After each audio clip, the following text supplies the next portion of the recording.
Muy buenas tardes a todos.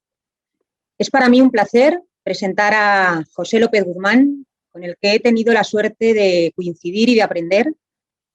El profesor José López Guzmán es doctor en farmacia por la Universidad de Valencia y es profesor titular del Departamento de Farmacología y Toxicología de la Universidad de Navarra. Ha conseguido 8 premios por trabajos de investigación y ha participado en 13 proyectos de investigación financiados. Es además autor de 126 artículos en revistas, 18 libros y 41 capítulos de libro. Ha sido vicerrector de alumnos de la Universidad de Navarra, director del Máster en Bioética de la Facultad de Medicina en dicha universidad y miembro fundador de la Asociación Española de Bioética. Actualmente es presidente de la Asociación Española. Es académico correspondiente de la Real Academia Nacional de Farmacia y vocal de la Asociación Española de Bioética.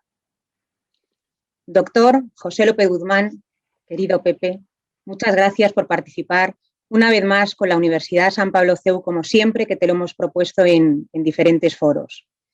Es un placer contar contigo hoy en esta última jornada del cuarto Congreso Nacional de Bioética, con la ponencia que lleva por título Dilemas bioéticos planteados por la COVID-19 en el ámbito de la investigación. Muchas gracias.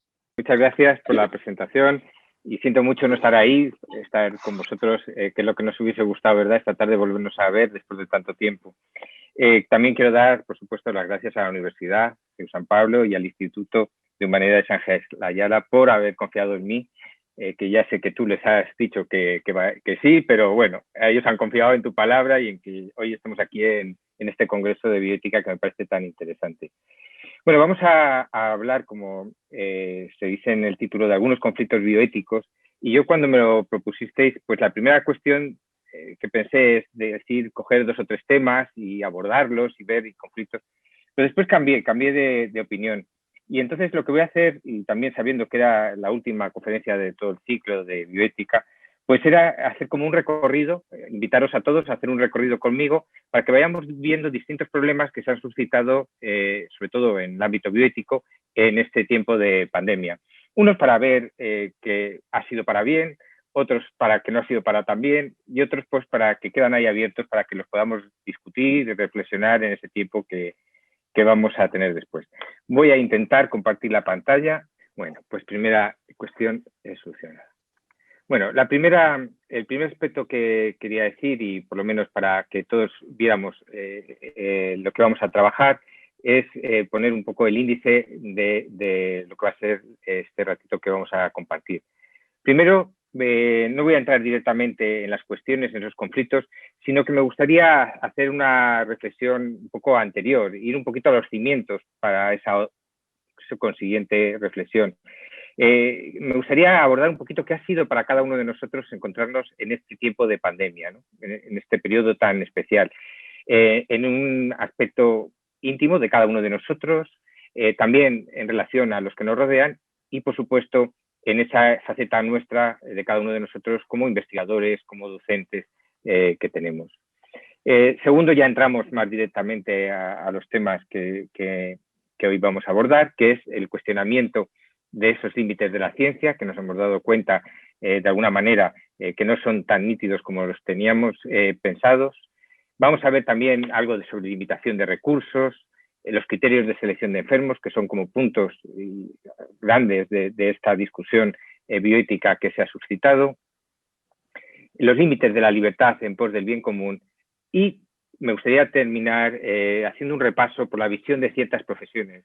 Yo quizá también por la de formación, soy profesor de odontología, me interesa mucho lo que son los límites y también los entornos de las profesiones y sobre todo las profesiones sanitarias. Y sí que he visto en esta época que ha habido, por cierto, algunas disonancias, algunas llamadas de atención en algunas profesiones y me gustaría por lo menos exponerlo a ver si estamos de acuerdo y si no, pues para pensarlo. Pasamos al primer punto, que es el encuentro de cada uno con nosotros mismos. Yo sé que todos ustedes, y más aquí porque estamos en un acto organizado por el Instituto de Humanidades Ángel Ayala, yo creo que tenemos muy claro y nos hemos planteado esas cuestiones de quién soy, qué soy, sé lo que soy, sé lo que es ser persona y nos hemos cuestionado cómo soy y me he cuestionado cómo son los demás. Es algo que muchas veces lo vemos muy, muy inmediato y nos parece muy claro, pero yo les puedo asegurar que en nuestra sociedad alrededor este tipo de cuestionamientos no son tan habituales. Claro, ¿cómo ha sido este cuestionamiento para la gente que nos rodea, para nosotros mismos durante este tiempo de pandemia? Yo creo que ha sido una época maravillosa porque hemos tenido mucho tiempo para reflexionar, mucho tiempo para estar con los demás, mucho tiempo para plantearnos cuestiones importantes de la vida. Creo que sería una pena que hubiésemos perdido esta oportunidad de hacer esta reflexión. Bueno, y si es importante hacer este encuentro con nosotros mismos, mucho más es hacernos la siguiente pregunta. ¿Esto me ha movido a algo? ¿Me ha provocado que yo me dé cuenta de cómo soy e intente rehumanizar, intente ser más persona? De alguna manera, en mi trabajo esto lo he volcado, lo estamos volcando, o simplemente es algo que está pasando y que no nos ha dejado huella en nosotros mismos. Bueno, yo creo que no podemos hablar de conflictos éticos y de el trabajo del científico, etcétera, sin esta reflexión prioritaria, principal. Porque si no, lo otro es asentar sin unos cimientos sólidos. Yo, ante la contestación a lo que estaba diciendo, no sé, tengo unos sentimientos un poco contrastados y de alguna manera los voy a dejar ahí y después podemos hablar de ello, porque ha habido momentos en los que he pensado que todo esto la gente, las personas, estamos aceptándolo y estamos asumiéndolo y nos estaba provocando ese movimiento interior. Y otras veces me ha parecido que todo eso venía más basado en un sentimentalismo, que más con sentimientos también. Lo malo es el sentimentalismo, eso típico de hasta qué punto ha llegado todo esto, ¿no? Hasta qué punto ha llegado la solidaridad con aquellas personas que están pasándolo mal. Muchas canciones, muchos balcones, muchos aplausos, pero la realidad de después del día a día con todo eso, ¿cómo ha cambiado? ¿Cómo estamos viendo todo eso que hemos estado atravesando? Bueno, ahí sería. ¿Eso ha servido para afianzarnos en el suelo o simplemente ha sido algo que ha pasado, que pasará y cuando venga una lluvia pues lo arrastrará y ya está? En este punto, ya vamos centrando lo que les quería transmitir, yo creo que ha habido un conflicto, una confluencia más bien de dos estilos de planteamientos. El primero, el que veníamos desarrollando, de autonomía, independencia, autosuficiencia. Yo creo que en el año 2019 podríamos decir que el prototipo era de la persona plenamente autónoma quizá en el peor sentido de la palabra, incluso en esa autonomía desligada del bien, es decir, yo hago lo que quiero, puedo hacer lo que quiero, tengo derechos de todo, esa independencia, somos autosuficientes. Y esto en el ámbito general y también en el ámbito científico. Nosotros, mis compañeros investigadores, pues más bien a veces estás viendo y dices, están sirviendo a ese bien, a esa búsqueda de la verdad en la investigación, o están siendo un refrendo de su autosuficiencia, de a dónde pueden llegar, ¿no? Estamos mucho más en el mundo del transhumanismo, donde vamos a llegar, no hacen falta las personas. Bueno, ¿qué ha ocurrido? Que ha venido este bichito y de pronto nos damos cuenta que hay unas necesidades, que somos vulnerables, que somos frágiles. Esto lo hemos visto como sociedad y como personas.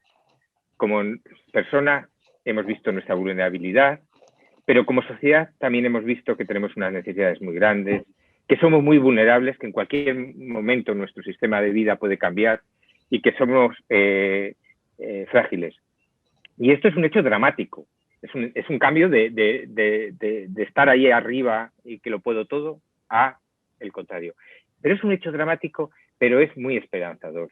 Yo creo que ha sido un toque a nosotros mismos que si tenemos en cuenta lo que hemos dicho anteriormente de ese encontrarnos a nosotros mismos por dentro y de ver lo que somos, puede recolocarnos de alguna manera. De un poco, perdonen, esto va a ser un poco irónico, pero yo creo que nos lo va a dejar muy claro lo que quiero transmitirles. Nosotros hemos visto que el hombre ha estado evolucionando, el Homo sapiens. En un momento, este Homo sapiens se ha subido al pedestal y se ha convertido en el Homo omnipotens, y el virus ha venido a darnos y a destronarnos de este pedestal y volvernos a bajar otra vez a andar. A mí me gustaría, que esto ya digo que es un poco irónico, un poco que no tiene mucho más calado que lo que simplemente quiere hacer llamar la atención, volviera a servirnos este tiempo para volver a encontrar las limitaciones de nosotros mismos y también lo bonito que tiene el ser vulnerables, frágiles, y el pensar en que unos a otros nos necesitamos. Dejarnos de esa parte que les he puesto de autonomía, independencia, autosuficiencia, y estar más decantados hacia la otra. Sin, por supuesto, sin dramatismos y con mucha esperanza. La pregunta que les decía también, si había servido esto para mostrarnos lo que somos cada uno de nosotros, yo creo que sí, que sería imposible que de alguna manera no nos lo hayamos planteado antes o después. Otra cosa muy distinta es que esto lo hayamos aprovechado. Y este sí que es la cuestión importante. Todo lo que atravesamos en la vida nos sirve, es nuestro bagaje, llevamos nuestra mochila y vamos metiendo unas cosas, sacando otras, etcétera, pero esas cosas hay que aprovecharlas. Hay que saber lo que hay que quitar de la mochila y lo que hay que introducir en ella, ¿no? Hay que aprovecharlo. Pero no hay duda de que hemos visto una sociedad con un miedo a la enfermedad, con un miedo a la muerte, con una limitación de libertad que le ha generado a veces hasta sensaciones de agobio y una preocupación clara y nítida por el futuro, un futuro de distintas maneras, ¿no? Del futuro que dejamos hasta el futuro más inmediato económico, etcétera. Y esto lo hemos vivido cada uno en nuestras propias carnes, ¿no? A mí, por ejemplo, me ha llamado muchísimo la atención que parecía que tenía muchos compañeros y mucha gente alrededor que nunca habían pensado en la enfermedad o en la muerte. Y esto ha pasado también, sobre todo, con gente muy joven, ¿no? Es decir, claro, lo ven tan lejos, lo ven como algo que llegará, pero mejor no pensar en ello. Ahora, es verdad que esto ha llegado, que no lo hemos planteado todos, porque no lo hemos tenido que plantear, pero estamos en una posición en este momento que el conflicto está precisamente en que todavía hay parte de la sociedad que intenta esquivarlo y no se enfrenta hacia ello. Yo creo que este sí que es un elemento de los que tenemos que apuntar en el sentido de que no podemos seguir viviendo y con esta experiencia que hemos atravesado en este momento sin intentar buscar un sentido a esa enfermedad, a esa muerte. Lo otro sería engañarnos y de alguna manera este tiempo tan doloroso que hemos atravesado y estamos atravesando tendría nos habría servido poco de experiencia, ¿no?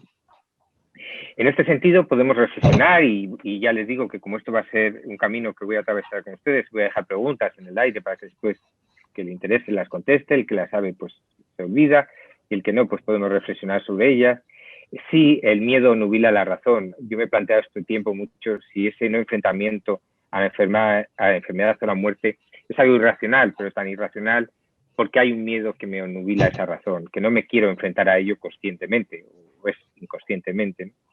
Y después la otra pregunta que también nos hacemos mucho y yo creo que a lo largo del día nos lo hacemos 100.000 veces, ¿no? Es decir, esta nueva percepción ha venido para quedarse, esta situación nueva ha venido para quedarse, lo estamos diciendo constantemente, ¿no? En este momento estamos aquí a través de Zoom y nos planteamos si esto de zumbearnos va a seguir o es una cosa momentánea, si las clases presenciales van a seguir o no, bueno, siempre estamos.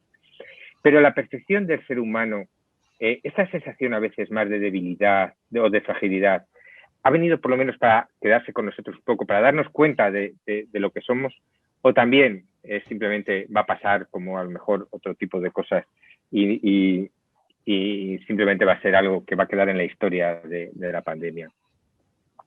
Junto a lo que ha servido o no para ofrecernos una percepción de nosotros mismos, también está para lo que nos ha ofrecido de los demás.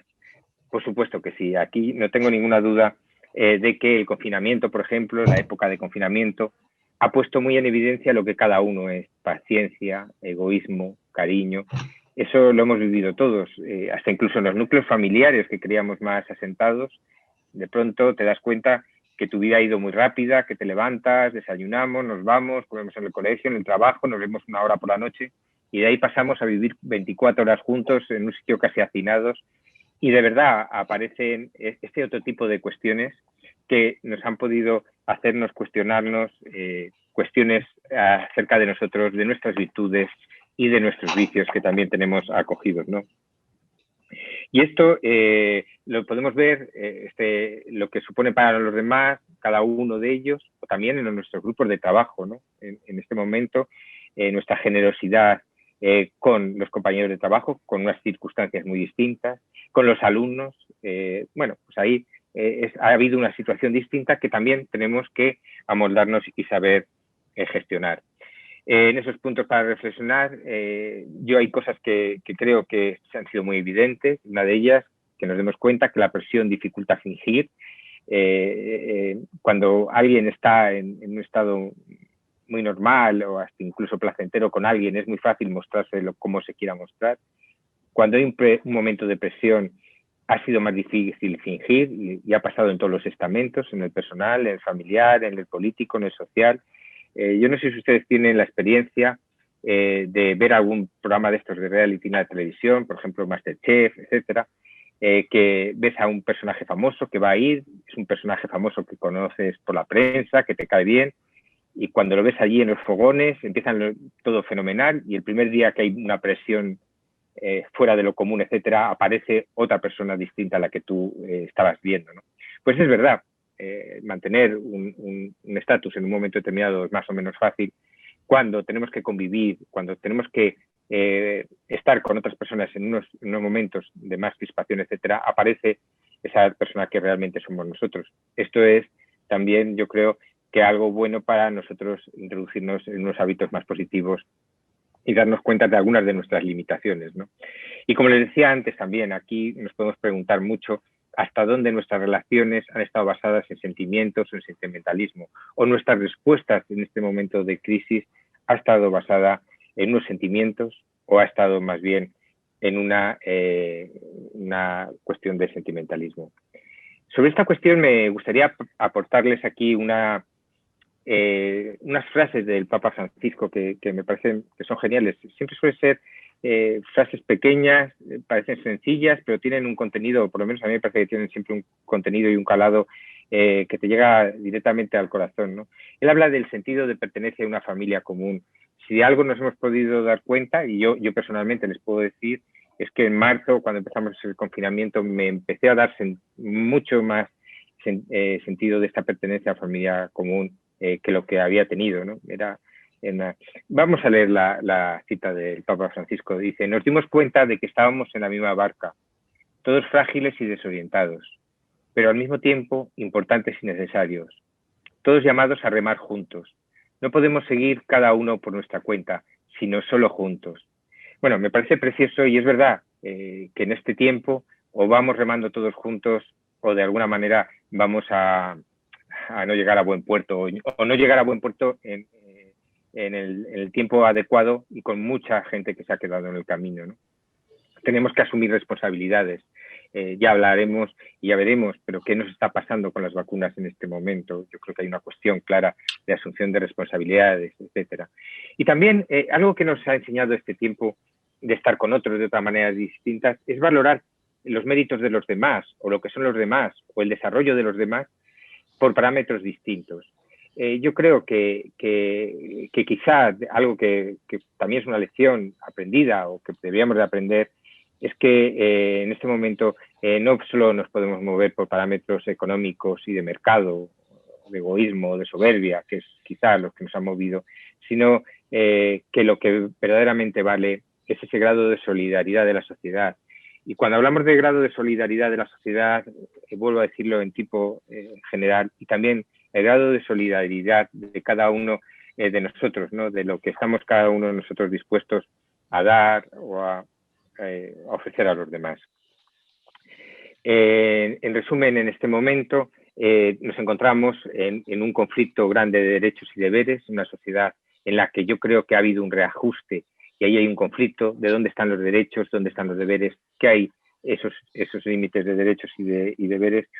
Miren, yo, por ejemplo, en el ámbito bioético creo que es algo que hay que trabajar mucho y más, es el de la relación del profesional sanitario con los pacientes. A mí me ha encantado siempre pensar en el médico y en el paciente como dos personas que establecen una relación de confianza. En este momento, a mí me parece que muchas veces el paciente tiene una relación clientelar, es un cliente, deja de ser paciente para ser cliente, y esto me parece que es una gran pérdida. Quizá esto viene de antes, ¿no? En España hemos sido capaces de hacer una ley de autonomía de los pacientes, de derechos pacientes y no de los profesionales sanitarios, etcétera. Es verdad que esa autonomía que les decía antes, desligada del bien, nos puede llevar a ello, pero creo que también estamos en un buen momento para volver a calibrar esta cuestión de derechos y deberes. Como yo sé que están escuchando muchos alumnos, también les voy a ofrecer algo, les voy a decir algo que me preocupa últimamente mucho, lo he dicho varias veces y no creo que tiene mucho, pero creo que va a ser un problema de la educación en los próximos años, y es que ustedes, la mayoría de los discentes, se están convirtiendo también en clientes. La relación entre un profesor y un alumno creo que ha tenido ha sido entrañable, de confianza, en el que una persona, el profesor, pues intenta transmitir la verdad, su conocimiento. Es una transmisión. Nosotros en la universidad, con la investigación, buscamos la verdad y con la docencia la transmitimos. Y ustedes realmente, y yo he sido alumno, cuando hemos estado agradecidos de recibir esta parte de la verdad, esta transmisión, estas ganas de transmitirnos aquello. Cada vez creo que estamos, igual que les decía en el ámbito sanitario, en otros ámbitos, también afianzándonos en los derechos y olvidándonos de los deberes. Y me da muchas penas cuando en muchas ocasiones ya tengo alumnos que me parece que son verdaderos clientes, que me pueden exigir o me hablan igual que, bueno, pues cuando van a otro tipo de establecimientos. También en este momento de conflictos, de equilibrio grande que tenemos que reflexionar, es el equilibrio entre las libertades individuales y el bien común. Yo no sé, en algunos momentos yo creo que habría que reformular este bien común. Si nosotros estamos hablando de que tenemos que, de alguna manera, limitar ciertas libertades individuales, yo creo que no estamos nadie en contra, y si todos contribuimos a ellos, por mucho que nos pese, para ese bien común. Pero es que en muchas ocasiones, a mí personalmente en la pandemia, me ha surgido esa idea muchas veces más de las que yo hubiese deseado. Me ha parecido que cuando se me estaba ofreciendo ese bien común eran intereses particulares de algunos, o intereses hasta incluso generales, que podrían ser intereses comunes. Pero claro, no podemos jugar en el mismo equipo los bienes y los intereses, son dos planos distintos. Entonces creo que ahí pueden venir pues parte de los problemas de confianza que después se suscitarán en algunas aplicaciones, como veremos en el ámbito de la aplicación de ciertos tratamientos, o como decíamos ahora, de las propias vacunas. Bueno, pasamos ya al segundo, centrándonos ya más, con esto ha sido como las premisas. Vamos al cuestionamiento de los límites de la ciencia. Yo creo que sí que nos hemos cuestionado los límites de la ciencia, y esto es uno de los grandes aspectos que yo creo que ha venido en un momento que de alguna forma estábamos asentados en esa omnipotencia de la ciencia. El confinamiento, pero ha puesto en evidencia dos cosas distintas, y esto ha sido muy curioso, una al principio y otra al final. Yo me acuerdo por allá, por febrero, por marzo, cuando llegaba y se hablaba ya de la pandemia o del COVID, había una preocupación por los riesgos de una técnica sin límites. No sé si se acordarán, se hablaba mucho de que había sido un virus provocado, que a los científicos había que controlarlos, que tal, que si China, ¿verdad? Y de ahí hemos pasado a lo contrario, a ver los límites de la ciencia para encontrar una solución rápida. Creíamos que bien esa omnipotencia científica lo podía todo, en cualquier momento podíamos conseguir cualquier cosa, y de pronto nos hemos encontrado realmente bastante limitados y bastante pequeñitos ante aquello, porque nos hemos dado cuenta que la ciencia no lo puede todo, ni en todo momento, ni tan rápidamente como nosotros queríamos. Claro, también queríamos unos resultados muy inmediatos, y la ciencia tiene sus tiempos, y eso hay que enseñarlo, y esto es importante. La ciencia, la técnica, sobre todo la ciencia, el conocimiento científico, el desarrollo de esa ciencia, tiene sus tiempos. Y esos tiempos hay que saberlos también conocer y hay que cuidarlos y de alguna manera controlarlo. En este momento sí que nos hemos visto también como una tercera cuestión relacionada con la ciencia, que nos hemos percibido todos que esta ciencia y la técnica se ven influido y sometido por conflictos de intereses. Y, por cierto, eso es lo que les estaba diciendo, la ciencia tiene sus tiempos y cuando esos tiempos se acortan o se alargan demasiado o no se transmiten como tiene que ser, es porque a veces hay algunos conflictos de intereses que están jugando ahí en ello. Ahora hablaremos de conflictos de intereses y veremos algunos de ellos, pero sí que quería hacer por lo menos un paréntesis antes, de remarcar que los conflictos de intereses no es algo negativo, no es algo que induce a decir aquí hay un conflicto de intereses, hay algo mal. De hecho, no, conflicto de intereses quiere decir que hay intereses que puede hacer que aquel objetivo primario que estoy buscando pues sea subvertido por otro que sea secundario. Es decir, la integridad de la investigación, puede haber un conflicto de intereses que por una cuestión económica ponga en juego esa integridad de la investigación. Y eso hay que cuidarlo. Pero que exista el conflicto de intereses existe y siempre ha existido y no hay que demonizarlo. Simplemente hay que cuidarlo para que ese conflicto de intereses no se materialice negativamente mientras está ahí, porque en la investigación se va a necesitar recursos económicos que la mayoría de veces son privados, etcétera, y esos van a ser conflictos de intereses y no está mal. Más vale que se investigue, venga ese dinero de lo privado de lo público, pero sí que es verdad que habrá que cuidar que aquello no pueda condicionar la integridad de esa investigación o esa búsqueda de la verdad, ¿no?, de los intereses. Sí que es verdad que la primera cuestión que creo que también ha podido generar conflicto o que puede crear malentendidos es los intereses internos que pueden tener investigador, centro de investigación o financiador. Yo, por ejemplo, en los medios de comunicación, sobre todo en los de divulgación, me he encontrado en muchas ocasiones, y lo sigo encontrando, como que se mete a todo en el mismo paquete.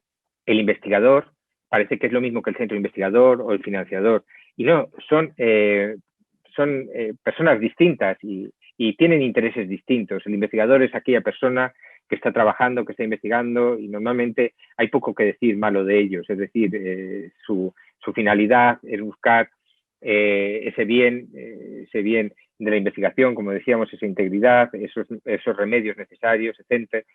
Los centros de investigación y los financiadores también son buenos y están buscando eso mismo, pero tienen ya otros intereses también que se pueden encontrar ahí y por lo tanto habrá que tener un cuidado especial y también distinto a los otros. No se pueden englobar a todos. El investigador es una cosa, el centro de investigación es otro y tienen ya los centros de investigación ya sus equipos de marketing, etcétera. Y el financiador pues también tiene otra situación. Y esto también otra pincelada para dejarles ahí. También es muy frecuente estar oyendo hablar pues de las industrias farmacéuticas en un plano negativo y bueno, las empresas farmacéuticas pueden hacer cosas malas, pero normalmente lo hacen todo muy bien y gracias a ellas tenemos los medicamentos que tenemos los resultados que tenemos. Habrá que controlar cuando hagan algo malo. El que haya dinero por medio no es en sí mismo una cuestión negativa. Ya saben ustedes que todos ustedes están trabajando o trabajan también para tener un rendimiento económico para poder vivir, o sea que es algo propio de la condición humana y de nuestra situación. Pero sí que es verdad que en todo este tiempo que hemos estado viviendo, este año, hay cuestiones muy relacionadas con la ciencia que nos hemos estado planteando, como les decía, esa omnipotencia de la ciencia ha quedado un poco en entredicho. También en este momento han empezado nuevas cuestiones como hipótesis que se aplican sin verificar, que generalmente pues puede llamar un poquito la atención, alguna falta de espíritu crítico y después mucha discrepancia sobre muchos medicamentos, muchas publicaciones, muchos estudios que nos ha llevado a cuestionarnos a ver la confianza en las revistas de impacto, a los informes que los avalan. Bueno, claro, porque nosotros estamos aquí con la hidroxicloroquina, pero claro, con el estudio que avalaba que se pudiera hacer el ensayo, la OMS que dice que no, que se cuestiona. después el Redemicid igual, que se le habla con el Tamiflu. Miren, y todo esto, en el fondo, no es malo que haya discrepancias. Lo que sí que es malo, quizá, y ese es mi punto, y aquí es donde uno de los puntos que yo les quería sacar a colación en cuanto a conflicto, es que esto no solo se quede en el ámbito científico, sino que haya una discusión abierta en el mundo de la divulgación, en el mundo de la población general. ¿Qué ocurre? Que cuando nosotros estamos hablando de esas cuestiones que una persona de ciencia las puede entender, pueden entender la dimensión. Yo puedo entender qué me está diciendo cuando hay algo que se está estudiando en fase in vitro o cuando está ya en fase tal o en 4 o que un estudio no tenga evidencias. Es una cuestión muy distinta que la oiga un científico, una persona que entiende aquello que la gente de la calle.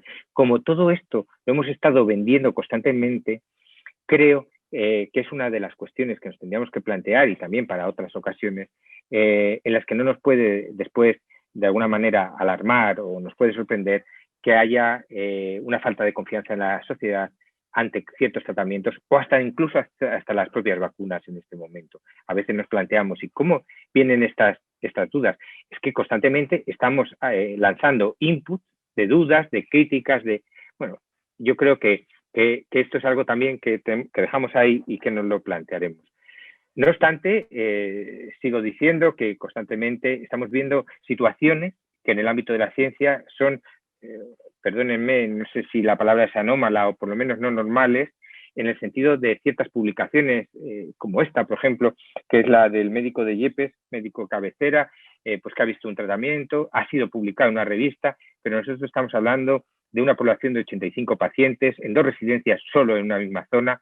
La representatividad de esto, o sea, muy bien, lancemos, pero claro, el problema no es que esto se publique o no se publique, sino es todo lo que lleva después, cómo nuestros medios de comunicación lo están transmitiendo o no.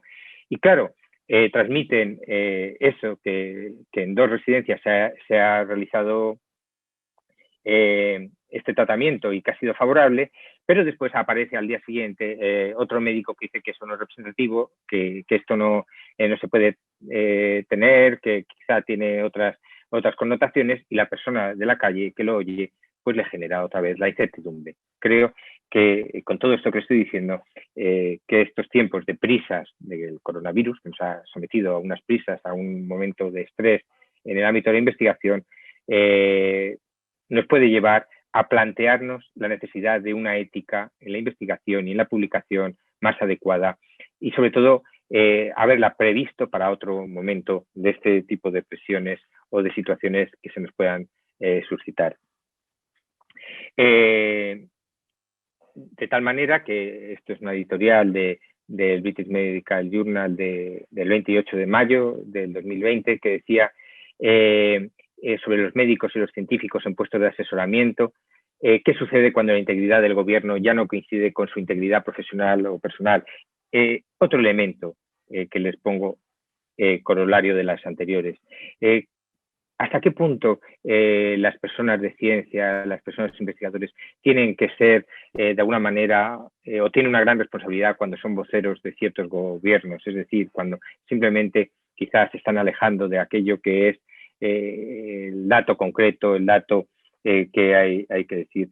Yo he visto durante esta pandemia muchas actitudes impresentables éticamente. No se puede salir en la televisión diciendo cosas que no sabes, diciendo mentiras o diciendo cosas sin datos, hasta incluso haciéndose ser gracioso en temas importantes. Y quiero hablarles, y yo personalmente me da igual, a Fernando Simón, me ha parecido algo de una falta ética desde el principio hasta el final. Tenemos muertes, tenemos personas que están pasándolo muy mal, tenemos mucho sufrimiento, y cuando uno sale en la televisión y cuando es la parte visible del gobierno en cuanto a datos científicos, a lo que se va a hacer, hay que dar credibilidad. Y si no hay nada que decir, no se dice y no se sale. Y también hay que preparar lo que se va a decir verdades y siempre con humildad, aceptar cuando uno no sabe lo que va a decir o que se le va a preguntar, porque no todos sabemos de todo. Yo creo que eso es algo que nos ha faltado en distintos estamentos y ha llegado, y es algo que ha hecho que haya una cierta incredulidad en la población en algunas medidas que se estén tomando. Vuelvo a decir que a mí me preocupa mucho lo que en algunos sectores está pasando ahora con las vacunas, ¿no? Y sobre todo por estar este tipo de cuestiones detrás. En estas cuestiones yo creo que ha habido unas carencias, por ejemplo, algo importante que teníamos que tomar ya también medidas para futuras ocasiones, y es los comités de expertos independientes. No creo que sea una cuestión tan difícil de conseguir, pero esos comités de expertos han brillado por su ausencia, y no solo en España, ha pasado en otros países, y hasta incluso donde se ha querido hacer, se ha hecho mal, como en el Reino Unido, donde se ha querido dar, se ha salido del curso normal, se ha formado, y al final se ha visto que estaba el gobierno allí también, de alguna manera, controlando aquello. Es eso el protagonismo electoral, y cuando esto está y se introduce en el ámbito de la ciencia, está muy mal. La ciencia es lo que es, tiene que aportar unos datos, y aquí hay que usarlo bien. ¿Dónde está el problema de todo esto? Pues nos ha llevado también a otro planteamiento que nos suscita otro conflicto ético para, yo creo, resolver en los próximos meses. Miren, estamos en una situación en la que hemos metido en el mismo paquete al error, la negligencia y el fraude. Y son tres elementos distintos, con un calado ético totalmente diferente. Miren, el error es propio del ser humano. Todos podemos errar, y bueno, pues habrá que pedir perdón y habrá que solucionarlo, pero es propio del ser humano. Pero no hay un problema ético en ello. Sí que lo haya en la negligencia. Es cuando yo no quiero hacer el mal a nadie, pero no he puesto la suficiente diligencia para hacer aquello bien.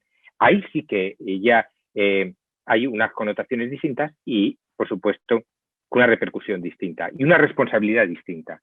Y, desde luego, el tercer grado es el fraude. El fraude ya es el querer hacer el daño o el hacer mi bien haciendo la mentira, mintiendo o haciendo alguna falta hacia los demás, ¿no? Entonces, bueno, yo creo que vuelvo a llamar a la sensatez en este sentido de no meter todo en el mismo paquete. Y, por supuesto, por ejemplo, en el mes de febrero, cuando nadie sabía cómo se podía tratar a una persona con COVID, era normal que hubiesen errores, pero, por supuesto, ni eran negligencias. Después han habido negligencias, algunas cosas se ha puesto la diligencia, han venido comunicados de fuera que nos han tenido en cuenta, etcétera, pero también han habido, en momentos determinados, verdaderos fraudes, mentiras que se nos han dicho, y eso no se puede ser consentido. Yo creo, y sí que me parece que la sociedad tendríamos que ser, yo creo que más consecuentes con esto, en el sentido de saber diferenciarlo, no meterlos a todos en el mismo paquete, como les he dicho, pero también pedir responsabilidades de forma distinta. Y yo creo que la sociedad no puede permitir que las personas nos mientan, y menos con las cosas, como dirían en mi pueblo, de comer. También el tercer punto que les quería comentar es el de la percepción de la limitación de los recursos. Esto lo hemos visto, lo estamos viendo, como no hemos tenido los problemas de las UCIs, hasta incluso, imagínense, en estados como el nuestro, tan desarrollado, que nos creemos que lo podemos todo, no teníamos ni tan siquiera EPIs para nuestros sanitarios. Bueno, pues esto es algo que nos ha llevado a darnos cuenta y a ser conscientes de nuestras propias limitaciones. Limitaciones que seguimos viviendo y que tenemos que aprender a valorar el gasto sanitario, el gasto farmacéutico, lo que es la sanidad, ¿no? De otra manera, ese derecho que se habla a la salud tan general, que es un derecho a la sanidad, etcétera, pues hay también unos derechos y unos deberes de saberlo administrar bien. He puesto esto porque Cataluña dice que retrasa la administración, retrasaba por la falta de vacunas. Imagínense ustedes que el verdadero problema que teníamos en enero es porque no había suficiente gente que se quisiera vacunar. La gente decía que no se quería vacunar. Ahora tenemos el problema de la falta de vacunas. A veces ese tipo de cosas llama la razón ante ello, ¿no? En cuanto también a la selección de enfermos, es otro de los grandes elementos que se ha suscitado en el debate bioético. Lo tuvimos en las residencias, cuando nuestras UCIs no tenían capacidad, cuando no teníamos respiradores, quién era el que se quedaba fuera o dentro, ¿no? Ahora también lo tenemos con las vacunas, ¿no? ¿Quién es el que va a tener acceso, quién no tiene acceso? Y después también tenemos los sinvergüenzas que se saltan cualquier... y además muchos de ellos servidores del bien común, que se están haciendo también para plantearnos a veces este tipo de cosas, pero tampoco se ve que tengan muchas consecuencias. el otro día estaba leyendo este artículo y me llamaba la atención todavía que de todas maneras nosotros, aunque estamos hablando mucho de equidad, de quién tiene acceso, lo hacemos siempre con una mentalidad de naciones muy desarrolladas, de los que podemos, porque claro, empiezas a oír de las minorías, etcétera. Bueno, las verdaderas minorías son las mayorías que están fuera de nuestros países occidentales, que sí que no tienen ningún acceso, ninguna posibilidad a ninguno de estos remedios o a ninguna de estas, hasta incluso asistencia sanitaria mínima, ya ni tan siquiera tratamientos, ¿no? Creo que también es para reformularnos esa barca común. A lo mejor no es barca, sino barquita, no es el arca de Noé que nos acoge a todos, sino son arcas particulares de países desarrollados o de países desarrollados, ¿no? Yo creo que ahí. El otro día estuve en un encuentro también con la industria farmacéutica y más, y estaban hablando de cómo acercar los recursos sanitarios a la población desfavorecida, etcétera, y casi todo el rato estaban hablando de transhumanismos, de análisis genéticos, digo, es que claro, es que estamos con una mentalidad que no estamos dando cuenta de lo que estamos diciendo. También los límites a la libertad en pos del bien común. Yo creo que todos hemos estado muy dispuestos y estamos dispuestos a hacer dejaciones de nuestra libertad en bien del bien común, pero también nosotros necesitamos que se nos responda, que se nos explique el por qué aquellas acciones que se toman están dirigidas a ese bien común, porque cuando vemos que hay muchas decisiones arbitrarias, cuando vemos que hay algunos que dicen que se hacen y no hacen, cuando vemos unas diferencias notorias entre distintas actividades, al final acabamos con una sociedad descreída que es mucho más difícil que haga esa dejación de sus libertades porque no se lo cree. Y por último, como les decía, quería centrarme ya en los 5 minutos que me quedan finales en la visión de ciertas profesiones. Yo creo que toda esta etapa del COVID y de la pandemia nos ha ofrecido la visión de ciertos profesionales que han estado en primera línea y que, bueno, pues nuestra percepción de ellos pueden haberse transformado para bien, para mal, o por lo menos que se nos ha cuestionado nuestra situación. Algunos de ellos se han mostrado como héroes, a otros como villanos. Y a mí lo que me gustaría es que también nuestro análisis no fuera tanto de héroes o villanos, porque lo que hay es profesionales que hacen bien su trabajo, profesionales que no hacen bien su trabajo, y dentro de esos que hacen bien su trabajo veremos los que han ido asumiendo cotas superiores de alguna manera de excelencia a aquellos otros que no lo han hecho. Pero también es aquí nos ha servido toda esta época para hacernos por lo menos un reajuste, yo por lo menos lo he hecho mental, de distintas profesiones. Yo creo que si pudiéramos poner 2 paquetes de valorados y menos valorados, entre los valorados está claramente los agentes sanitarios, todos los profesionales sanitarios. Y aquí me gustaría hacer, y me van a permitir, que yo soy farmacéutico, y como farmacéutico no puedo decir esto sin decirles algo también que me ha dolido mucho durante toda esta etapa, que a los farmacéuticos no se les ha tratado como agentes sanitarios. Se hablaba de profesiones sanitarias, los médicos, las enfermeras y los farmacéuticos que estaban a pie de obra en sus farmacias desde el primer día y no han cerrado, y encima sus sistemas de protección, etcétera, les ha costado sus bolsillos y han estado ahí en los pueblecitos más pequeños. Ha sido el único sanitario que muchas veces ha estado y de hecho solo hay que ver, por desgracia, la de muertes que han habido de estos farmacéuticos. No se les ha considerado y se les ha considerado como otra persona.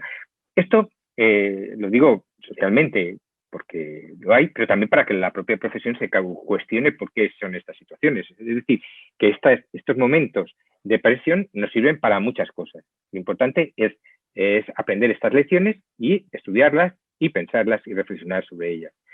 Por supuesto, los agentes de seguridad, las fuerzas públicas, pues han estado de verdad dando en primera línea, y todos sabemos. Y también otras personas que a veces, y gracias a Dios, últimamente han sido más valoradas, pero que han estado desde el primer día hasta el último día, siempre han estado ahí, y a veces con mucha menos protección y con mucho menos sueldo que los demás. son pues estas personas que han estado, por ejemplo, en los supermercados, ayudándonos y atendiéndonos en todo momento. Y ya les digo que, por suerte, al final ha sido reconocido su labor, y como hemos visto en varias ocasiones. Después, esta semana, justo ha sido esta semana, han salido los datos de la encuesta de población activa. Y aquí me ha llamado la atención algo. En todo este esquema de los valorados hay alguien que quizá tendríamos que incluir. Miren lo que nos dice los datos de la encuesta de población activa. Dice, por sectores de actividad, la mayor parte de las horas extras se han realizado en los 3 últimos meses del año en actividades sanitarias y de servicios sociales, seguidas por la industria manufacturera y el comercio. Y sigue diciéndonos, no obstante, observando el trabajo extraordinario no remunerado, destaca el comportamiento en el sector de la educación, con tantas horas extras no pagadas, seguidos por el comercio y la industria. Miren ustedes, hemos dicho que quien ha estado dando mucho de sí, pues mire, va a ir a la casualidad que alguien de los que nos hemos olvidado, el mundo de la educación, hemos estado haciendo horas extras y desde luego no pagadas, es verdad. Miren ustedes, aquí sí que estábamos, el que más horas extras ha hecho es el ámbito sanitario, pero en cambio en las no remuneradas no aparece ni entre las 4 primeras. Cuestionados, más cuestionados, pues los científicos en muchas ocasiones. Bueno, yo creo, como les decía antes, que esto en la mayoría de las ocasiones es injusto, porque se les ha incluido junto con pues, las empresas a las que trabajan, etcétera. Se ha visto un paquete general y entonces, de alguna manera, en el momento de que una empresa pues, ha hecho un anuncio que no ha sido de todo cierto, que ha sido un poco pues alarmista, etcétera, pues ha acusado al científico. El científico a lo mejor ni se ha enterado de aquello, ¿no? Por lo tanto, yo creo que en este cuestionamiento ahí los dejaría un poco más aparte, ¿no? Porque ya les digo que es esto lo que quizás se ve, y cuando yo veo compañías farmacéuticas, estoy viendo el investigador o estoy a lo mejor haciéndome la idea de él. No obstante, también quiero hacer una reflexión, como les decía antes. Nunca olviden que las compañías farmacéuticas no son ONGs y no tienen que responder como ONGs. Muchas de las reticencias que hay a la labor de estas compañías son verdaderamente injustas. Ahí se deposita un dinero, unos accionistas para sacar unos beneficios. Ahora, eso tiene que ser siempre de una forma limpia y siempre sin poner en juego la salud de la población ni la integridad de la investigación. Lo demás es algo propio de la economía. Pero no solo este tipo de cuestiones llega a los medios de divulgación, como hemos visto antes. Miren esto también del British Medical Journal, la historia de la pandemia está sembrada no solo de vidas perdidas y medios de subsistencia, sino también de cadáveres hinchados de tratamientos proporcionados y comprados a grandes costos. Bueno, el sensacionalismo llega también a estos campos, que hay que tener un poquito cuidado en la hora de hasta dónde llegamos y ponemos los límites.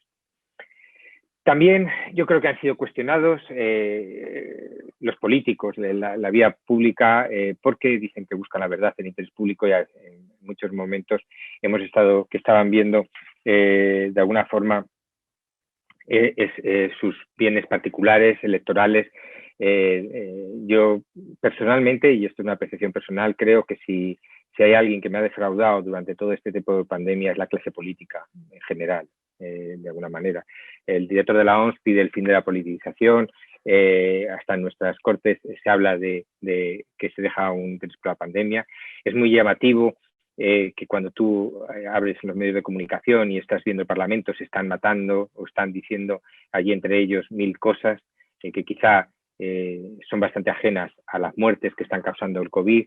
Se han aprobado leyes de eutanasia, se han aprobado la ley de educación, estamos ahora con los transexuales, los menores transexuales. De verdad, estamos en la primera línea en lo que es importante. De verdad, no han sido capaces ahí de sentarse. Vamos a hacer ese plan estratégico de verdad para paliar esto, para poner las medidas, etcétera. No sé, yo creo que van a otra onda, ¿no? Y ahora, ¿qué me pueden decir? Yo personalmente no entiendo lo de las elecciones catalanas, que pueda salir una persona a votar con COVID de su casa, cuando otros ya no lo hemos podido ver a nuestros padres desde hace un año. Es decir, hay cosas que no se entienden. Bueno, yo no entiendo, perdone.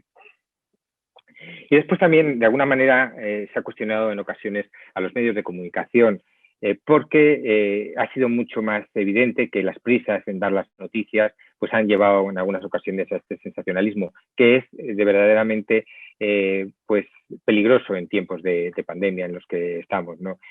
Titulares llamativos van a vender más, pero ya les digo que estamos jugándonos cosas muy importantes para las personas como para en estos momentos estar. De todas maneras, como siempre, hay medios que lo están haciendo muy bien, hay otros, pero sí que hay un cierto sensacionalismo que nos tenemos que dar cuenta que tiene que haber unos límites en cuanto a cierta transmisión, sobre todo de cuestiones de tipo científico. En conclusión, yo creo que ese tiempo nos ha ayudado para descubrir cómo somos, y si no hemos querido descubrir cómo somos, nos ha servido para seguir evadiéndonos, y eso es una forma también en la vida de conducirnos. Yo creo que todos los que estamos aquí lo hemos visto como un reto para descubrir cómo somos, para intentar de alguna manera mirarnos en ese espejo y no solo mirarnos lo bien peinados que estamos, sino ver a ese hombre de cristal que hay dentro, vernos enteramente y replantearnos, reformularnos lo que somos. Y yo creo que en este instante, si hemos aprendido algo de esta lección, es que sabemos diferenciar lo que es necesario de lo que vale la pena. Lo que vale la pena y lo que ayuda a los demás. Y sobre todo lo que me hace mejor persona. Y con todo ello, estamos en una situación ideal, y esto es lo que les quiero transmitir en plano positivo, que estamos en un momento ideal, con toda la pena que hay a nuestro alrededor, o que también tenemos, para restablecer el rumbo de la vida en general, de la vida de nuestra sociedad, de la vida personal de cada uno y también de la vida en nuestro entorno profesional, en nuestro entorno investigador.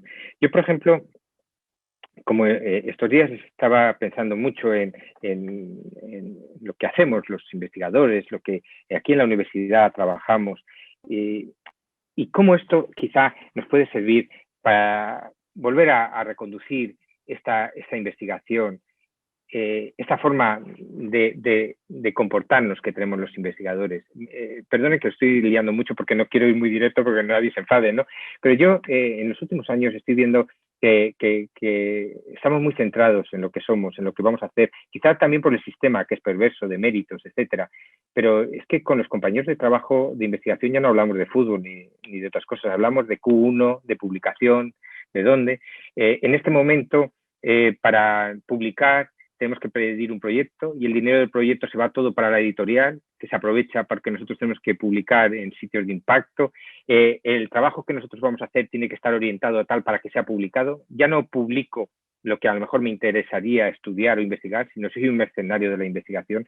Yo creo que sí me gustaría lanzar en este momento, pues no sé, una llamada a la cordura en la investigación, a volver a recomponer la situación general y de verdad no dejarnos llevar tanto por esas cuestiones externas que creo que están haciendo mucho daño a la investigación, ese predominio, ese mando de la investigación que tienen hoy día las revistas profesionales, que tienen distintos elementos para la evaluación, para etcétera, y que tanto nos está condicionando nuestro día a día. Yo creo que volver a encontrarnos el rumbo de nuestra investigación, eso que nos satisface independientemente de sus condicionantes externos, ¿no? Yo soy investigador porque busco la verdad y busco la verdad en aquello que no entiendo y por eso quiero buscar aquello, sea más popular, menos popular, etcétera. Y lo que se tendrá que valorar es lo bien hecho que esté, no tanto en el sitio solo de donde se haya publicado, porque al fin y al cabo hoy día ya estamos pagando las publicaciones. Bueno, me gustaría terminar con una cita de uno de mis autores favoritos, Maritain, que me parece que queda muy bien para colofón de lo que he querido transmitir y de lo que estamos sufriendo en este momento. Dice, no es el hombre quien está al servicio y a disposición plena de la sociedad, como afirmaban los totalitarismos, sino la sociedad quien debe ponerse al servicio de la persona, porque es este el valor principal y primero por encima de cualquier organización. Pero a su vez, la persona no es una entidad egoísta que debe pensar solo en su propio beneficio, como proponía el individualismo. Es un ser social, un ser en relación, que se debe a la comunidad, aun sabiendo que está por encima de ella desde un punto de vista ontológico. Les he puesto esta imagen porque me encanta ver a esos niños sucios, pero disfrutando conjuntamente, haciendo algo en común, pero siendo cada uno quien es. Y así me gustaría que fuera nuestra vida, que nos dejáramos, que fuéramos sucios por ella, que fuéramos porque nos hemos dejado nuestra vida en buscar ese bien personal, que al fin y al cabo es el que transmitiremos y buscaremos ese bien común. Muchísimas gracias por su atención. Muchísimas gracias, Pepe. Muchísimas gracias, profesor López Guzmán. Me he alargado un poco, perdón. Nada. Ahora mismo tenemos 315 participantes y hay varias preguntas que no me voy a retrasar en ir comentando para ir resolviendo.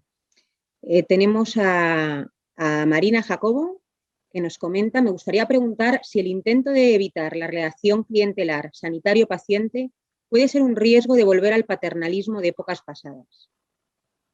No, yo creo que todo lo contrario, que estamos en buena situación porque ustedes saben que en la sociedad tenemos esta idea siempre de movernos con el péndulo, vamos de un lado al otro. Sabemos lo que es el paternalismo, no queremos ese paternalismo, hemos estado en una autonomía extrema, lo que tenemos que buscar es esa situación intermedia en la que haya un respeto de un lado y del otro, porque los dos, tanto el sanitario como el paciente, tenemos una dignidad y tienen que ser respetadas las dos, no una sola. Muy bien.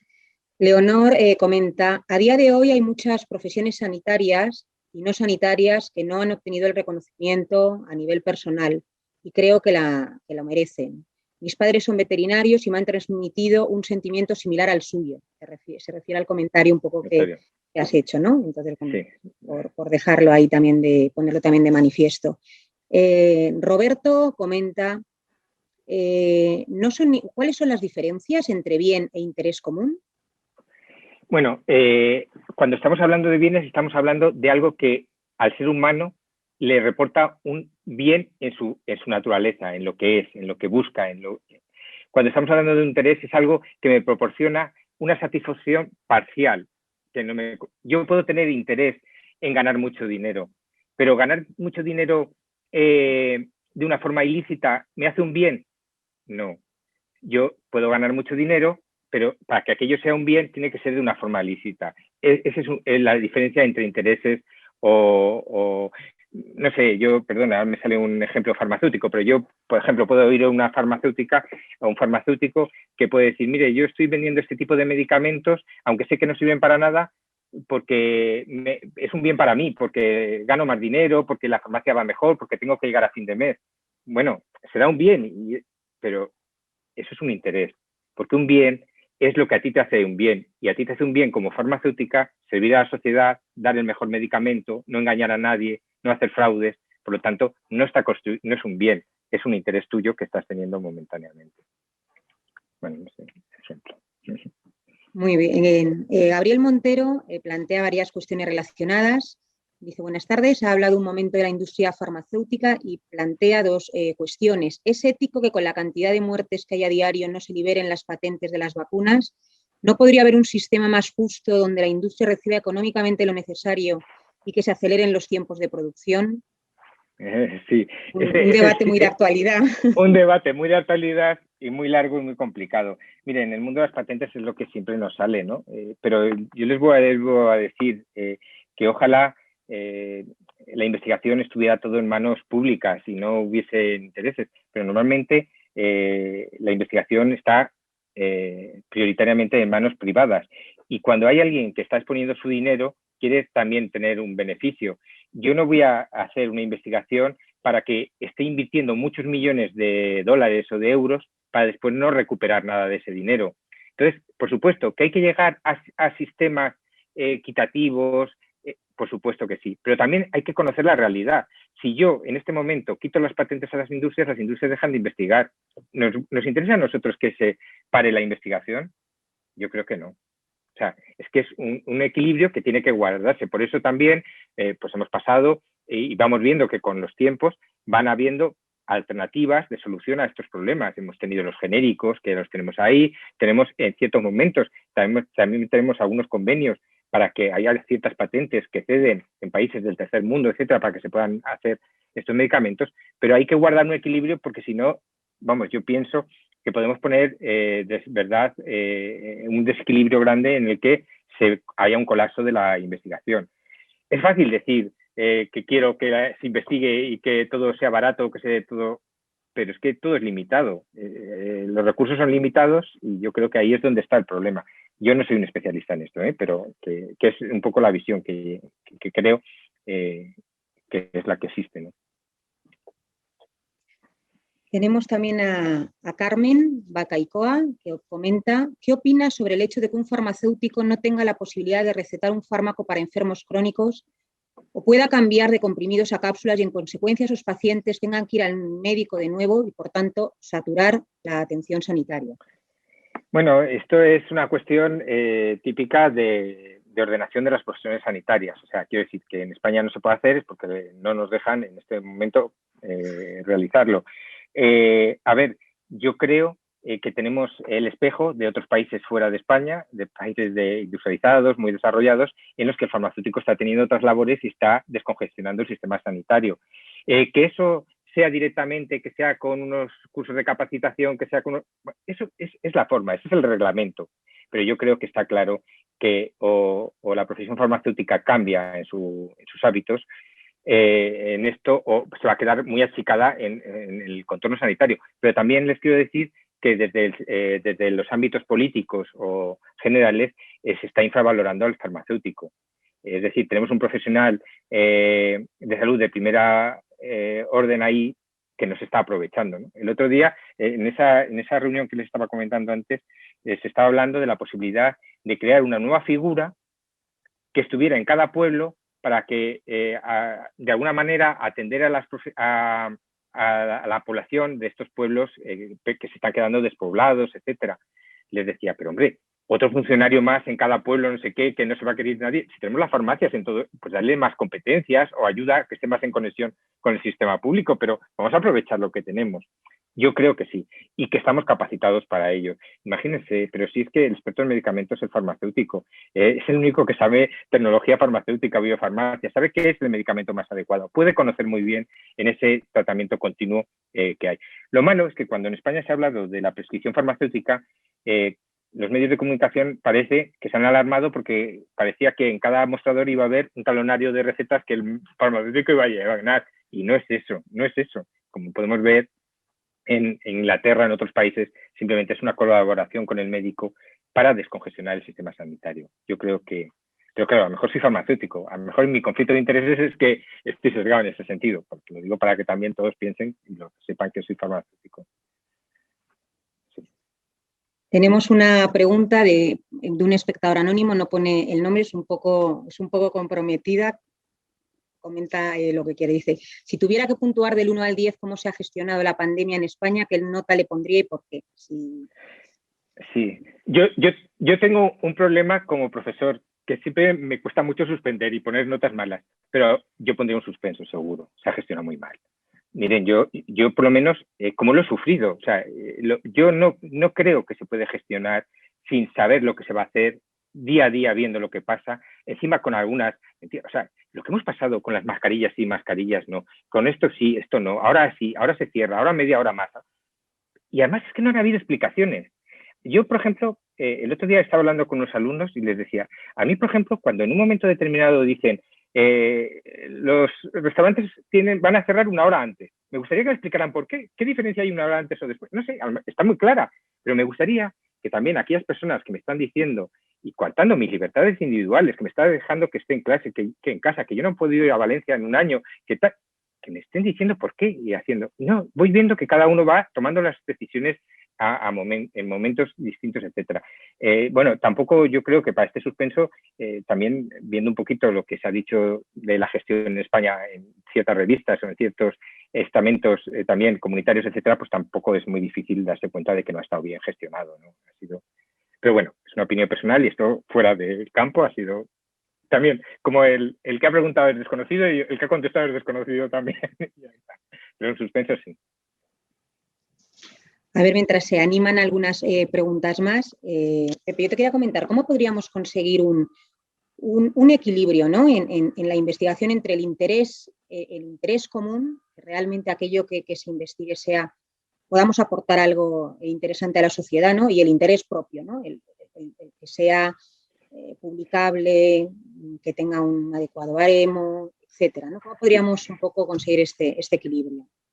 Pues yo creo que creando un sistema que no sea perverso como el que actualmente es, yo creo que estamos en un sistema en el que fácilmente puede llegar a la cúspide a que el que tú quieras o el que tenga medios. Es que es muy perverso en ese sentido. A ver, yo creo que, por supuesto, hay líneas de investigación que son prioritarias a otras, y esas líneas tienen que estar priorizadas a otras. Y yo comprendo muy bien que los fondos europeos, los fondos nacionales, etcétera, vayan para esas patologías prioritarias, para esas investigaciones, y eso estamos todos de acuerdo. Y que hay. La otra cuestión es que todo es importante. Hay investigaciones que son secundarias que a lo mejor pueden afectar a menos población o una población de menos riesgo, etcétera, pero avanzar supone eso. Y también la investigación en humanidades. O sea, la investigación en humanidades también es necesaria. Las personas necesitamos ser felices, tener, sabernos, conocernos, etcétera. Todo eso tiene que tener su refrendo en que no sea solo aquello que tú, en un momento determinado, se evalúe solo que sea un Q1, un Q2 o un Q3, porque ahí estamos en manos de a ciertas personas o ciertos estamentos que se van a aprovechar de aquello, ¿no? O sea, el valor no solo es lo que tú estás trabajando, sino lo bien que lo estás haciendo. Y es lo que decimos en ética muchas veces, ¿no? No es más importante una profesión que otra, ¿verdad que no? Todos somos igual de importantes. La señora de la limpieza como el investigador de tal, todos somos iguales. Lo importante es lo bien que hacemos cada uno en nuestro trabajo. Y eso es lo que a veces no se nos reconoce. Oficialmente no se reconoce porque es mucho el estamento donde tú estés, etcétera. Esta semana estaba con una persona que no tiene nada que ver con la sanidad, es de ciencias, pero no tiene nada que ver con la sanidad, y tenía el problema de cómo poner la palabra COVID en el título del artículo que iba a mandar que no tenía nada que ver con COVID. Porque en ese momento en la revista solo va a publicar, y como necesitaba publicar, digo, es que ya esto no puedo, me supera porque me parece que es inmoral, o sea, no inmoral por la persona esa que lo decía, ¿no? Porque me parece que cada uno, el sistema de supervivencia es, sino porque es que el sistema que tenemos es ese. Como tú no hagas eso, no publicas o no, bueno, es muy complicado, muy complicado. Y esto nos lleva a, ahora en este momento, estamos muy alarmados y últimamente, sobre todo el British Medical Journal está haciendo mucho hincapié en ello, en las falsedades de autoría. Pero claro, es que, ¿cómo no van a haber falsedades en autoría? Si es que hay una presión importantísima sobre la publicación en ciertos niveles, que es que, bueno, no quiero entrar más en ello así ya está. Mari Carmen insiste un poco en este tema y comenta, en el actual sistema perverso de publicaciones en revistas de impacto, ¿cuáles serían las acciones para reconducir la situación, según tu opinión? Hombre, yo creo que las universidades, por ejemplo, que es la mayoría de nosotros se nos evalúa a través de nuestra investigación o centros también tendría que poner otros elementos compensatorios a no solo la publicación y la publicación de un impacto. Yo creo que se puede ver si esa publicación, sea publicada donde sea publicada, es o no tiene un nivel y está bien. Y también yo creo que si fuéramos serios, empezaríamos a intervenir en las grandes editoriales de revistas, dejar que aquello sea lo que está haciendo en este momento, que es una verdadera vergüenza las editoriales, porque tú pagas ya. O sea, esta semana pasada me decía una alumna, una doctoranda, que quería publicar un artículo y la revista de entrada 3.000 euros. O sea, es que, señores, es que esto no es. O sea, si usted lo que tiene que pagarme a mí porque le transmita la verdad, un trabajo de hecho, o sea, estamos en un negocio, que estamos hablando mucho de las multinacionales, pero no del mercado de la publicación, que es muy peligroso. Y claro, como al que se evalúa, solo se evalúa eso, pues estamos encadenados a esa situación. Mucho estoy hablando yo. Sí, no. este tema vamos a no. dejarlo ahí ya. Y comenta también Ángel Guerra, dice, ¿es ético seguir empleando grupos control con placebo ahora que ya hay vacunas? No, claro, en el momento los placebos están, y bueno, todos sabemos que hay una ética para los placebos, y los placebos están para cuando no hay una alternativa. Si hay una alternativa que ya tiene un beneficio, los placebos, desde luego, tenemos que dejarlos. Carmen Bacaicoa pregunta, dice, hola de nuevo, desde mi postura de estudiante de medicina, ¿cómo cree que puedo ayudar a que esta situación de crisis pueda mejorar? Es una pregunta muy amplia, pero a veces carecemos de medios para hacer algo realmente bueno que tenga notabilidad. Mira, Carmen, yo ahí creo que mi formación de ser profesor de ética es de ética aplicada, vamos, de deontología, es lo que te voy a contestar. Yo creo que para un alumno lo que siempre le digo, haz bien tu trabajo, estudia bien, fórmate bien y implícate bien en las cosas que están haciendo. Intenta siempre dilucidar entre el bien y el mal, en lo que está bien, e intenta ser tú misma y eso va dejando su huella alrededor. O sea, cada uno, si ahora me llamara la ministra de Sanidad le diría otra cosa, porque ella tiene mucha más capacidad que tiene Carmen para ello. Pero en este momento, como alumna de enfermería, creo que hacer bien tu trabajo, que es estudiar, y ser ejemplo para los que tienes alrededor, es lo mejor que haces, ser un buen profesional, y eso es lo que irradia sobre todo en el ámbito de la investigación. El tener claro cuáles son tus objetivos y qué es lo importante en tu trabajo.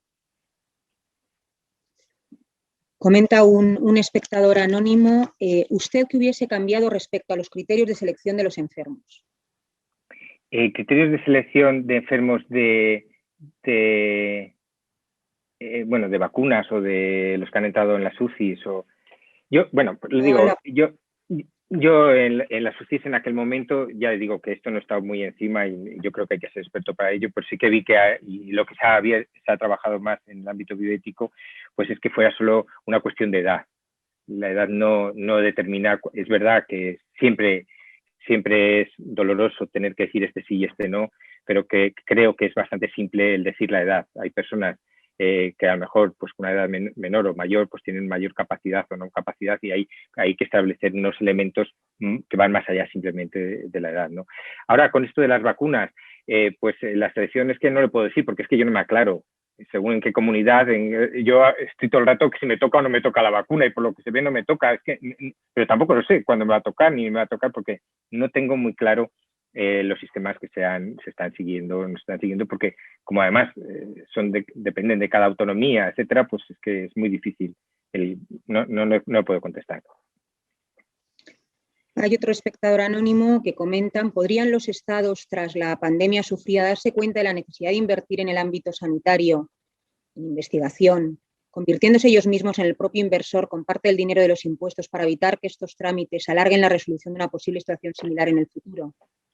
Pues claro que sí, es que sería necesario que se invirtiera más en investigación, pero vuelvo a decir lo mismo de antes, pero que sea real, que sea una cuestión de investigación real, que haya un proceso de selección claro de lo que se va a investigar, es que después nos quedamos siempre en cuestiones pues muy externas, etcétera, pero claro, el protagonismo de lo público tiene que estar y tiene que seguir y tiene que estar preparado para aquellas cosas. Que lo está, pero hay que invertir muchísimo más en una investigación seria, ¿no? Pero bueno, ya les digo que también hay que hacer que esa gestión de ese dinero rinda, ¿no? Que no se quede en las ramas. Por fin una alumna nuestra de farmacia se ha animado también a preguntar, que es Soterraña Sastre, nos comenta, mi pregunta es acerca del papel de las oficinas de farmacia en la gestión de la pandemia. ¿Por qué cree que los farmacéuticos no son considerados sanitarios de primera línea a la hora de la vacunación? Y otra cuestión, dice, ¿se deberían habilitar estos espacios para vacunación o estaríamos entrometiéndonos en las labores de enfermería? Muchas gracias. Bueno, esto es una pregunta con muchas aristas y con muchas, ahí hay muchas cosas que se pueden contestar. Yo me he planteado muchas veces por qué no nos consideran sanitarios, ¿no? Y a veces me cuesta saberlo, ¿no? Estamos ahí en primera línea.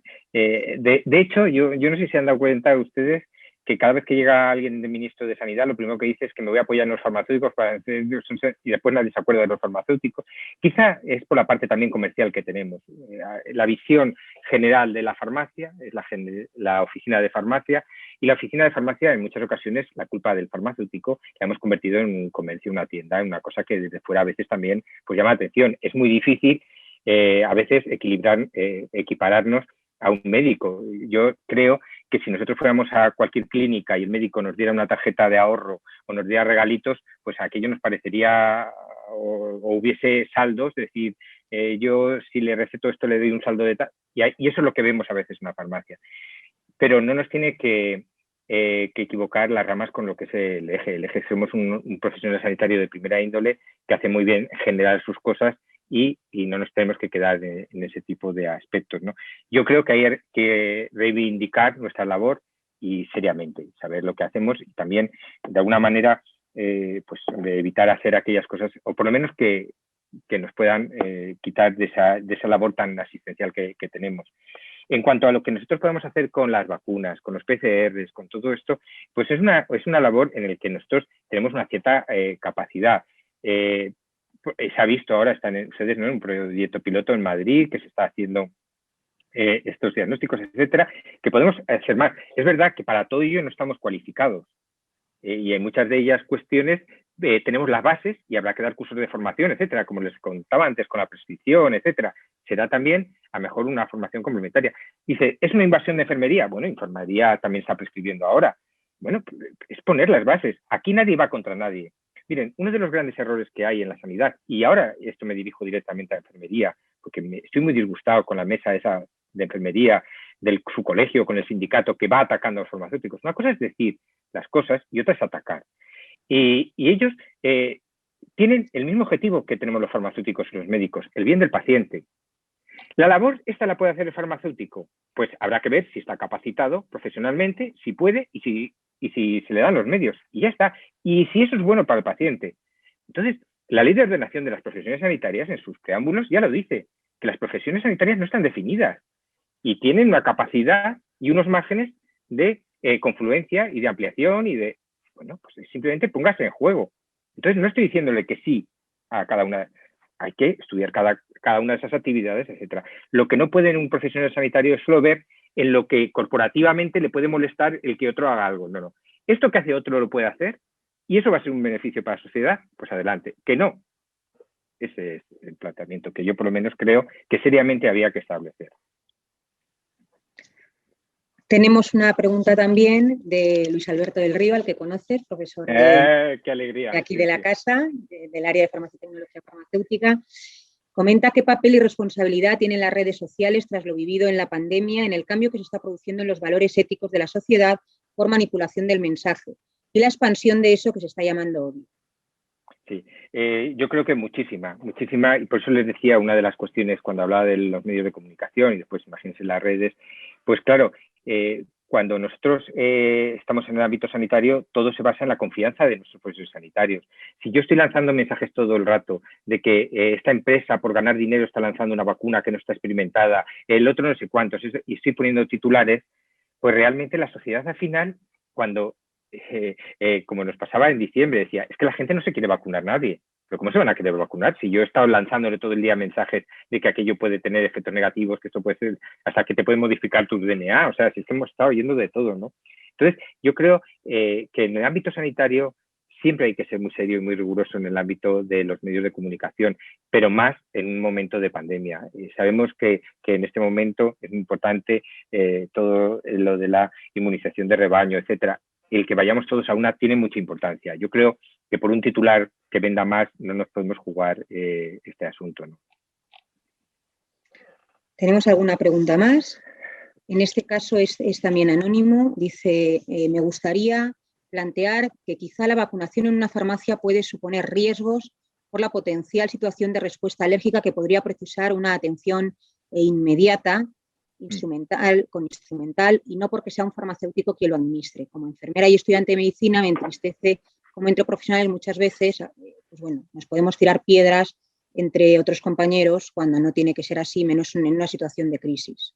Pues estoy muy de acuerdo con lo que está diciendo. Lo que decía usted es ver cada caso en concreto y decir pues las circunstancias que hay o las que no, lo que se puede solucionar aquello, pero no es porque lo haga este o lo que no haga, sino porque tiene competencia o no tiene competencia profesional y otras cosas, que a veces en la farmacia estamos diciendo que queremos algunos servicios que no se pueden hacer porque las farmacias no están equipadas para ello, etcétera. O sea, creo que volvemos otra vez y me alegro mucho la persona que ha intervenido ahora, porque ese es el equilibrio que tenemos que hacer. Somos profesionales sanitarios que todos queremos que haya un equipo sanitario en voz y en bien del paciente. Y eso es lo que tenemos que buscar, todo lo que le pueda beneficiar.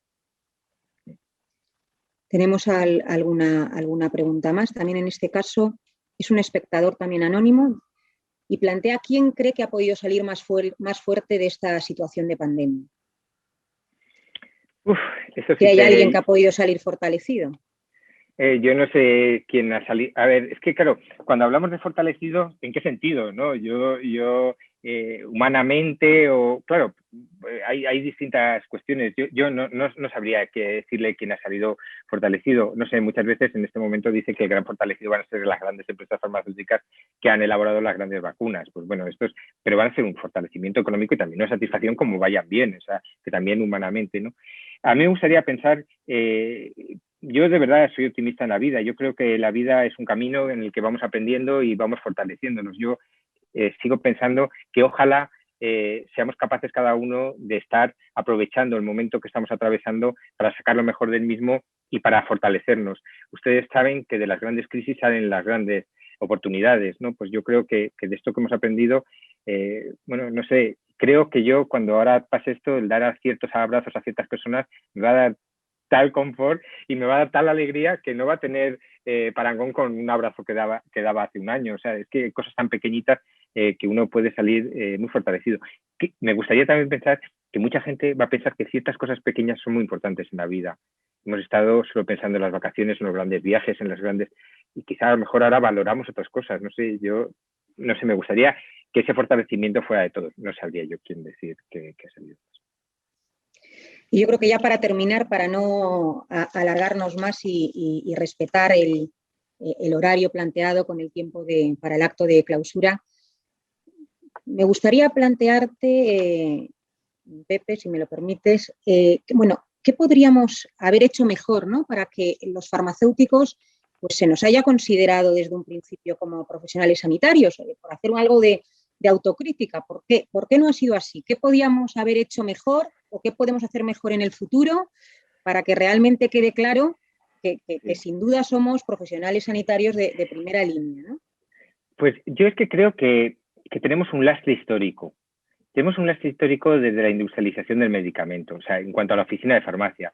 Primero, los farmacéuticos que no son de oficina de farmacia no son visibles para la sociedad, porque me llama mucha atención que cuando se habla de farmacéutico parece que solo es el de oficina de farmacia. Detrás de estas vacunas, detrás de todo esto hay farmacéuticos, detrás de todos los medicamentos hay farmacéuticos. Es decir, no hemos sabido vender a la sociedad que farmacéuticos somos todos, el farmacéutico hospital, etcétera. Esa es una de las cuestiones. La sociedad solo ve al farmacéutico de oficina de farmacia y creo que históricamente, desde el momento de la industrialización del medicamento, la farmacia, esa antigua botica que tenía mucho sentido, se fue intentando recolocar, buscar su sitio. Y no ha habido una buena convención de la propia profesión farmacéutica para buscar un futuro real y no hemos ido, esto es una apreciación muy personal, hemos ido constantemente buscando algo que justifique nuestra situación en esta sociedad.